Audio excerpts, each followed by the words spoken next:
Hello, everybody. We're back, and we're in round one. And I won the die roll, and I would love to play first. Um, let's see. I don't have a turn one play, but I can get a turn three vortex out. I can get going with Bob on turn two. I don't have any mountains, so Fireglass is a little bit of a long ways off, but I think that this is going to be a really good hand.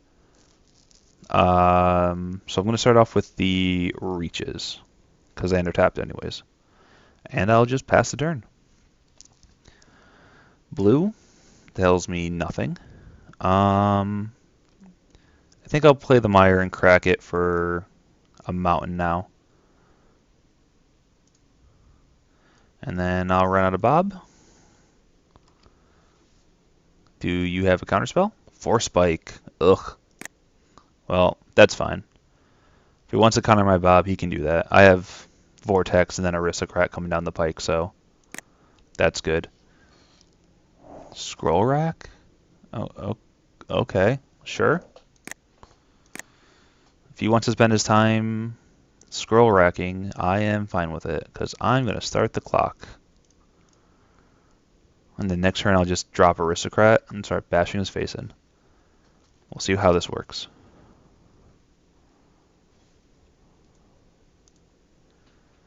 Put on the auto yield, because that's going to happen a lot. Gonna shock yourself? Nah. He knows what deck this is now. He might have been confused earlier, but as soon as you see a Vortex, you know what's going on. I'll run out an Aristocrat. If you have another counterspell, you got it, buddy. Is he gonna search for a counterspell? Does he have Mana Tithe in his deck? He must have Mana Tithe. That's the only reason you do that, right?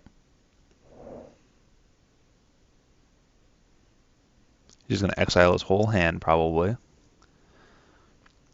Draw 4 extra cards, looking for a Mana Tithe, so we can kill this. And if this lives this for to untap with, and I get to play Grim Lavamancer, he's gonna be hard pressed to kill it because, well, actually, I guess not, because he can, do bounce and other such nonsense. Well, we'll see what happens. These aren't the colors the indestructibility clause really comes into play. It's more of a, can he counter it, and can he, do things, exiling or faith fettersing or any number of things. So we'll see how this goes. But if that lives, I get to Teetering Peaks and start being down and stuff. So it'll be a good time. Apparently, I'm getting to play my Aristocrat, so we didn't hit it.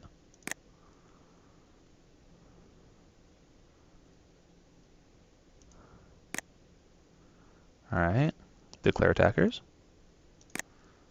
Sweet. All right, come on. Don't have something now. My hopes are so high. You give me all this hope.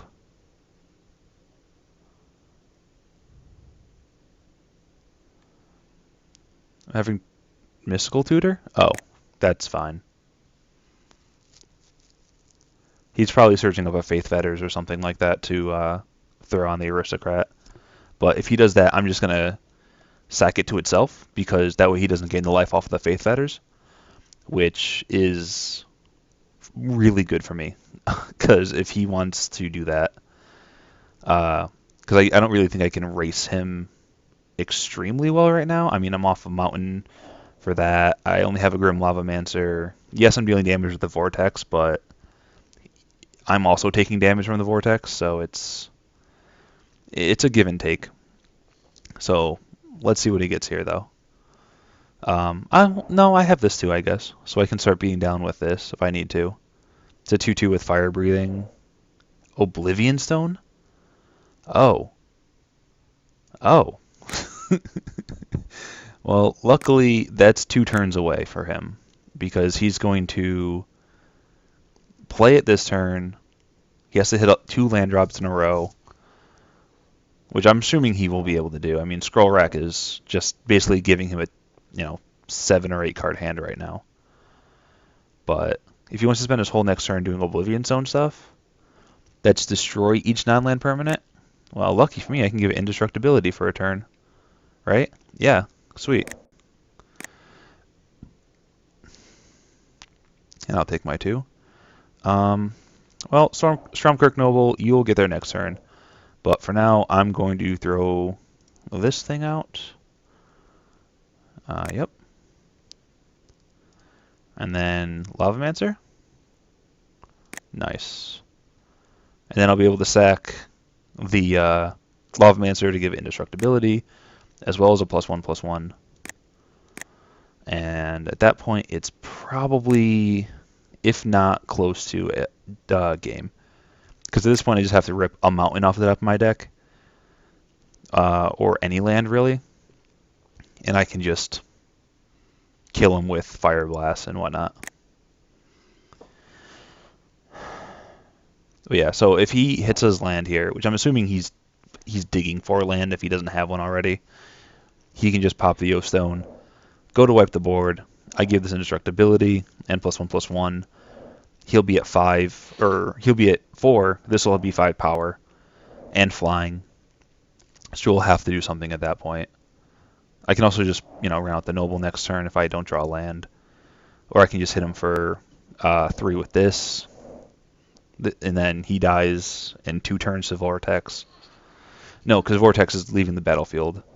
But he is at least going to 4 here, because this is still going to hit him. So let's see what happens. I'm assuming it's just land O Stone. I don't really know what else he could have, unless he has like a Wrath of God effect. But this still gets indestructibility and it's still 4 power. So he has to have a way of bouncing the Aristocrat. No, because that probably still kills him. Because then I can just shoot him for 2 with the Grim Lavamancer, animate this, and hit for 2. Any land just kills him here. That's a mountain. No, any land really, because I can just pay for it. It isn't just cost of 2 sack mountains. So, what do you have, Cornea? Route. Destroy all creatures. Alright. Sack a creature, indestructible until end of turn.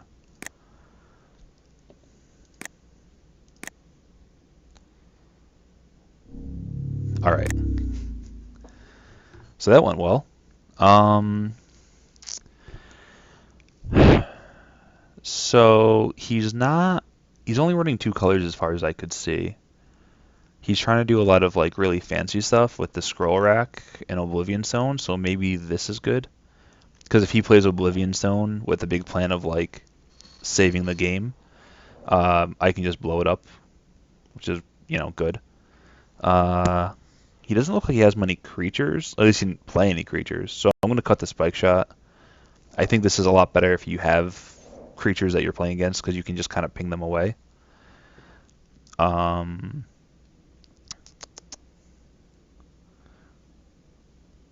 Yeah, a lot of his stuff seemed like he needed a lot of mana to do it too, because he wasn't really doing much in the early game, and then I kind of just got him on his back foot like I wanted to, and then just started beating down. So I think I want the Winter Orb still in too.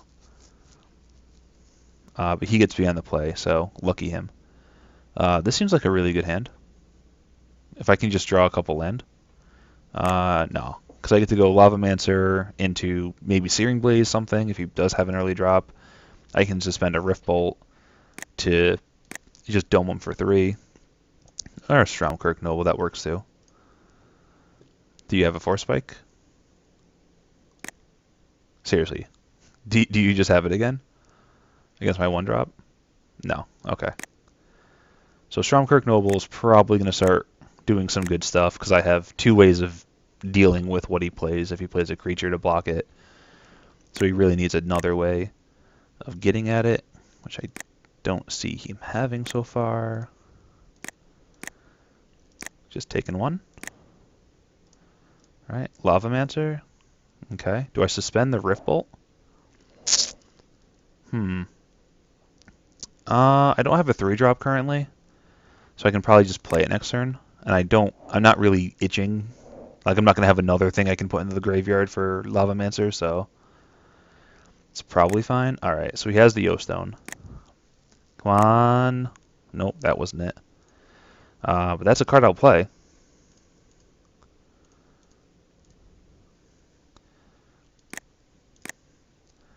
And then I'll just hit him for 1,000,000 here.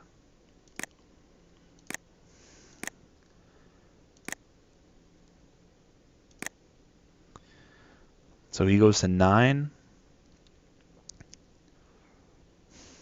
If he plays anything next turn, he can Searing Blaze. If he doesn't hit he has land. So I'll probably not do anything. If I hit a land, I'll probably just Rift Bolt him and then Lavamancer him. He has an Elspeth. Alright, he's going to put a 1/1 into play. Land? Vortex. Well, I'm going to wait a turn for that. If he wants to pop this and kill his own Elspeth, then that's fine with me.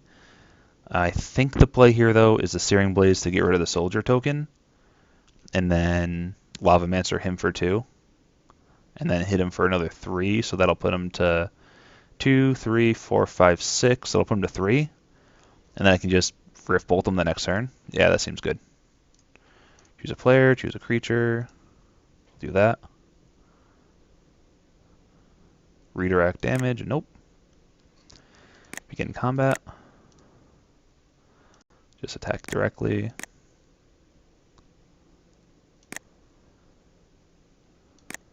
I don't think there's anything with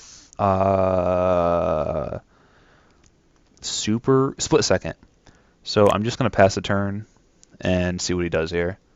Because maybe there's a play where he does something and I need to Lavamancer or something else. Because he gains life and Rift Bolt doesn't do it anymore or whatever. Who knows?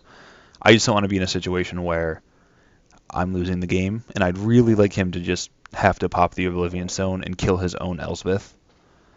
Because, like, it just makes me happy. Alright, well, he's making a token. So, I mean, he could just be doing it for the, I just want to do this. There's tapping mana to play Vidalcan Shackles. So he can gain control of something with 4 power. Sure. I get to respond if you target the Grim Lavamancer. If you target the Stromkirk Noble, then you're tapped out, buddy. And I can just dome you and then dome you. I have no issues with this. Yep, you get my Noble.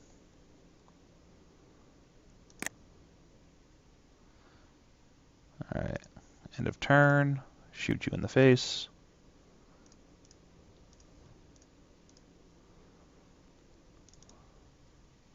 Do not redirect it. Okay. And then just cast it on you. 1, 2, 3. And you're dead. I think you're dead. Are you dead?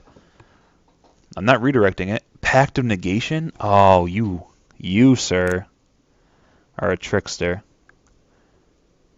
Well, that's his whole turn next turn. And yeah, he gets to hit me for a damage, but if he attacks with this, and he doesn't play a land, he loses control of it. So then I'll immediately get it back, and then I'll just be able to hopefully kill him next turn with either Chandra, Hellrider, or Vortex. So yeah, but I'm not attacking into a 1/1. It'd be really cool if he. Oh yeah, this is his whole turn too. Ugh. Tap all your mana. You pay for what you did. You know what you did. He probably has a Force of Will in hand too now, just so he can really get me. All right, so he's just putting another 1/1 out. Please attack me with Stromkirk Noble. You already hit your land drop, and it's not an island. Yes.